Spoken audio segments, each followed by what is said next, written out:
Será que os alinhadores estão prontos para aposentar de vez os métodos que a gente já usa há tanto tempo na ortodontia preventiva? Essa é, talvez, a pergunta do momento na nossa área. E para buscar essa resposta, a gente vai mergulhar fundo na ciência por trás dessa tecnologia, usando como nosso guia uma aula incrível da professora Priscila Ayub, preparada especialmente para a plataforma OpenSci. Bom, vamos lá. A professora Ayub começa com a pergunta que todo ortodontista se faz quando uma nova tecnologia bate à porta. Será que a gente tem que mudar tudo? Essa provocação é o que vai guiar toda a nossa análise de hoje, colocando lado a lado os novos protocolos e aqueles que a gente já sabe que funcionam, os consagrados pela ciência. E o nosso roteiro vai passar por 6 grandes desafios clínicos. A gente começa com essa questão geral sobre mudar ou não os protocolos, e depois vamos testar os alinhadores em cenários bem específicos. Molares ectópicos, classe 2, classe 3 com expansão e até um duelo no alinhamento de incisivos. No final, a gente amarra tudo com o veredito da ciência. Então, a primeira pergunta é, na verdade, a mais fundamental de todas. Em que momento uma nova tecnologia realmente tem evidência suficiente para substituir o que a gente chama de padrão ouro? É exatamente isso que a gente vai investigar agora, caso a caso. E o nosso primeiro confronto, digamos assim, é a correção do molar ectópico, uma situação super comum na dentadura mista. De um lado, a mecânica clássica, do outro, a proposta dos alinhadores. Vamos ver o que as evidências nos dizem? O cenário é aquele clássico, perda de um molar descido e a gente precisa recuperar espaço. A abordagem tradicional, com o pêndulo, usa uma força distal bem potente, mas tem aquele efeito colateral que todo mundo conhece, que é mesializar os dentes de ancoragem. Já os alinhadores vêm com uma outra proposta, uma distalização sequencial, com forças de empurrar, que biomecanicamente são muito, mas muito mais previsíveis. E aí, quando a gente vai olhar os dados de um estudo que comparou os dois, tem uma surpresa. O tempo de tratamento praticamente o mesmo, ali na casa dos 18, 20 meses. Mas o pulo do gato, a grande diferença, está na dimensão vertical. O pêndulo tende a instruir os molares, girando a mandíbula no sentido horário. Já os alinhadores, bom, eles oferecem um controle muito superior desse efeito. E isso nos leva a uma conclusão clínica muito clara.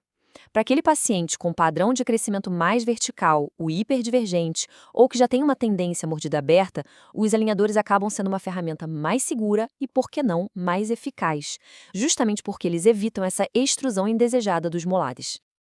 Então, para fazer isso funcionar bem e ter previsibilidade, a professora Ayub recomenda um protocolo bem amarradinho.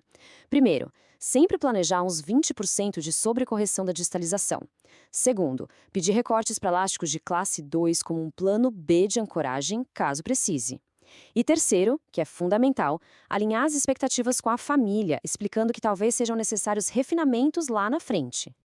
Agora, a gente sobe um degrau na complexidade e vai para um dos temas centrais da ortodontia interceptiva, o tratamento da classe 2 em pacientes em crescimento. A pergunta aqui é, será que os alinhadores com avanço mandibular já conseguem bater de frente com os aparelhos ortopédicos que a gente já conhece tão bem?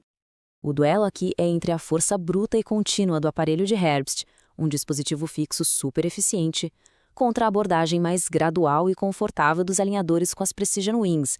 A ideia deles é programar um avanço de 2 milímetros a cada 2 meses, tornando o processo mais suave. Só que aqui a ciência ainda está, digamos, em debate. Um artigo de 2024 até sugere uma eficácia parecida entre os dois, mas um outro estudo, mais recente e talvez mais próximo da realidade clínica, mostrou uma imprevisibilidade bem grande. Pensa só. Menos da metade dos pacientes conseguiu a correção do overjet que foi planejada, e menos de um terço chegou na relação de classe 1 esperada. Por causa dessa imprevisibilidade, o protocolo precisa ser muito robusto. A recomendação é bem direta: sobrecorrigir e sobrecorrigir muito o avanço lá no planejamento digital. É buscar uma relação de classe 3 e até uma mordida cruzada no setup. Além disso, programar o avanço de forma gradual e usar attachments de retenção para garantir que o alinhador fique bem adaptado o tempo todo. Agora a gente chega num ponto em que a tecnologia encontra, pelo menos por enquanto, os seus limites.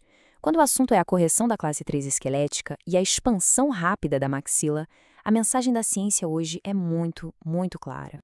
Para a classe 3 esquelética, não tem discussão. O padrão ouro, validado por décadas de pesquisa, é um tratamento ortopédico pesado. Primeiro, a expansão rápida da maxila para soltar a maxila e depois tração reversa com a máscara facial para estimular o crescimento dela para frente. E é exatamente aqui que a recomendação da professora Ayub, baseada em toda a evidência disponível, é categórica, enfática. Não mude os seus protocolos de tratamento. Tentar corrigir uma deficiência esquelética de classe 3 com alinhadores hoje é correr um risco enorme de perder a janela de oportunidade de crescimento do paciente. Mas por que essa diferença tão grande? A resposta está na biomecânica. A expansão rápida da maxila, a ERM, usa uma força alta, pesada, que literalmente abre a sutura palatina. Isso é um efeito esquelético, ortopédico. Já os alinhadores trabalham com uma força leve, que promove uma inclinação dentoalveolar. Ou seja, eles movem os dentes dentro do osso, mas não têm força para separar a sutura. A diferença fica gritante quando a gente coloca lado a lado. De um lado, um mecanismo esquelético, super rápido, com força alta. Do outro, um mecanismo dentoalveolar, lento, com força leve. São filosofias e resultados biologicamente completamente diferentes. Para objetivos esqueléticos, eles simplesmente não são intercambiáveis. Bom, mas vamos sair desse cenário mais complexo e ir para um onde a disputa é muito mais equilibrada. Estamos falando daquelas pequenas irregularidades nos incisivos, uma das queixas mais comuns que chegam no consultório. De um lado do ringue, a clássica e confiável mecânica 4x2. Do outro lado, os alinhadores, oferecendo uma solução estética, removível e para esse tipo de movimento super previsível. É o cenário ideal para eles. E o resultado do estudo comparativo? Fascinante. Em termos de eficácia e eficiência, deu empate técnico. Os dois tratamentos levaram, em média, 8 meses. E tem um dado crucial aqui. A quantidade de mancha branca foi a mesma nos dois grupos, provando de vez que o vilão não é o aparelho, e sim a higiene do paciente. Então, qual o veredito aqui? É simples. Se os resultados clínicos são os mesmos, a tecnologia dos alinhadores se torna uma alternativa excelente. A decisão final pode e deve ser tomada em conjunto, com base no que faz mais sentido para a rotina, para o conforto e para a preferência do paciente e da família. Chegamos ao final da nossa jornada. Agora é hora de juntar todas as peças, sintetizar o que a gente viu e transformar toda essa evidência em recomendações práticas, tudo com base na excelente aula da professora Ayub.